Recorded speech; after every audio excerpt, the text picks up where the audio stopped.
Assalamualaikum warahmatullahi wabarakatuh. Perkenalkan, nama saya Nur Khalifah Dwi Setiawati, NIM E1C018077. Kali ini saya akan mempresentasikan mengenai materi semiotika yang dibawakan oleh Ferdinand de Saussure. Berikut merupakan videonya.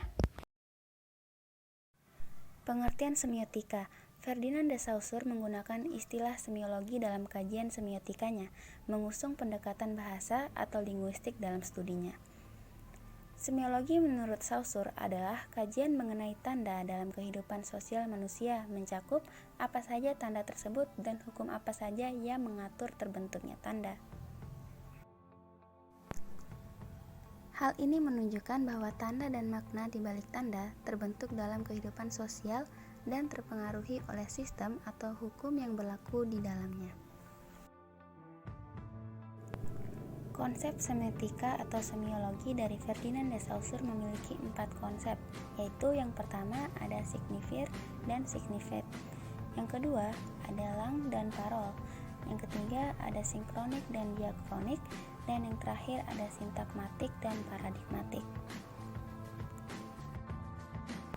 Berikut kita akan menelaah satu persatu dari konsep tanda menurut Ferdinand de Saussure. Konsep pertama adalah signifier dan signified, yang menurut Saussure merupakan komponen pembentuk tanda dan tidak bisa dipisahkan peranannya satu sama lain. Signifier merupakan hal-hal yang tertangkap oleh pikiran kita seperti citra bunyi, gambaran visual, dan lain sebagainya. Sedangkan signified merupakan makna atau kesan yang ada dalam pikiran kita terhadap apa yang tertangkap. Jika ditinjau dari segi linguistik yang merupakan dasar dari konsep semiologi Saussure, perumpamaannya bisa dianalogikan dengan kata dan benda pintu. Pintu secara signifier merupakan komponen dari kumpulan huruf, yaitu PINTU, sedangkan secara signified dapat dipahami sebagai sesuatu yang menghubungkan satu ruang dengan ruang yang lain.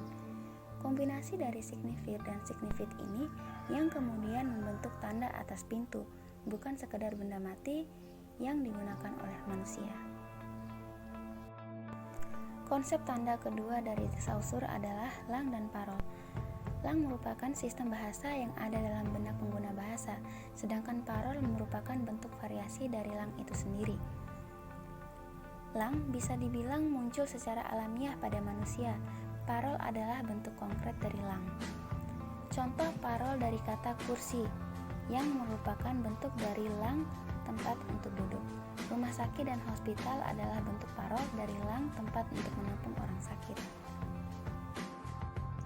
Konsep yang ketiga mengenai telaah bahasa yang dibagi oleh Saussure menjadi dua, yaitu sinkronik dan diakronik.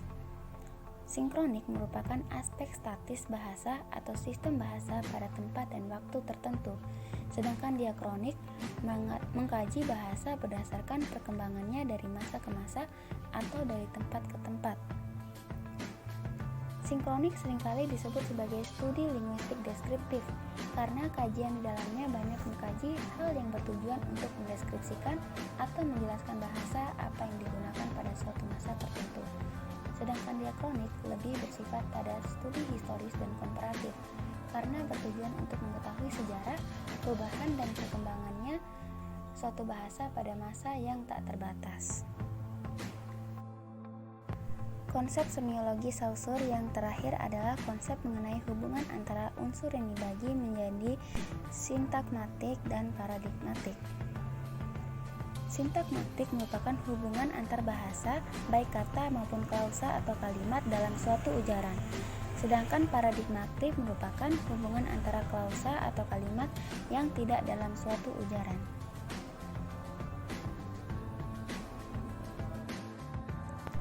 Hubungan sintagmatik dan paradigmatik ini dapat terlihat pada susunan bahasa di kalimat yang kita gunakan sehari-hari, termasuk kalimat bahasa Indonesia. Jika kalimat tersebut memiliki hubungan sintagmatik, maka terlihat adanya kesatuan makna dan hubungan pada kalimat yang sama pada setiap kata di dalamnya. Sedangkan hubungan paradigmatik merupakan memperlihatkan kesatuan makna dan hubungan pada satu kalimat dengan kalimat lainnya, yang mana hubungan tersebut belum terlihat jika melihat satu kata saja. Kita tentu sudah sering mendapatkan pelajaran bahasa Indonesia yang membahas unsur-unsur dalam kalimat berupa subjek, predikat, objek, dan keterangan. Namun, pada kenyataannya tidak semua kalimat selalu memiliki unsur-unsur tersebut. Kajian semiologi menyatakan jika sebuah kalimat memiliki unsur SPOK yang lengkap dan memiliki kesatuan arti dari gabungan unsur tersebut sehingga tidak bisa digantikan dengan unsur yang lain karena dapat merubah makna, maka kalimat tersebut memiliki hubungan sintakmatik. Dan sebaliknya, jika sebuah kalimat tidak memiliki susunan SPOK lengkap dan salah satu unsurnya dapat digantikan dengan kata lain tanpa merubah makna, maka kalimat tersebut memiliki hubungan paradigmatik.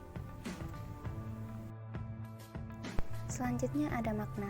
Makna oleh De Saussure dibagi menjadi dua, yaitu makna sebagai bentuk dan makna diferensial. Makna sebagai bentuk yaitu makna yang hanya bisa berwujud sebagai sebuah struktur dalam suatu sistem, sedangkan makna diferensial yaitu makna yang muncul melalui prinsip pembedaan. Makna sebagai bentuk. Maksud dari pernyataan Saussure di sini yaitu suatu makna bersifat struktural.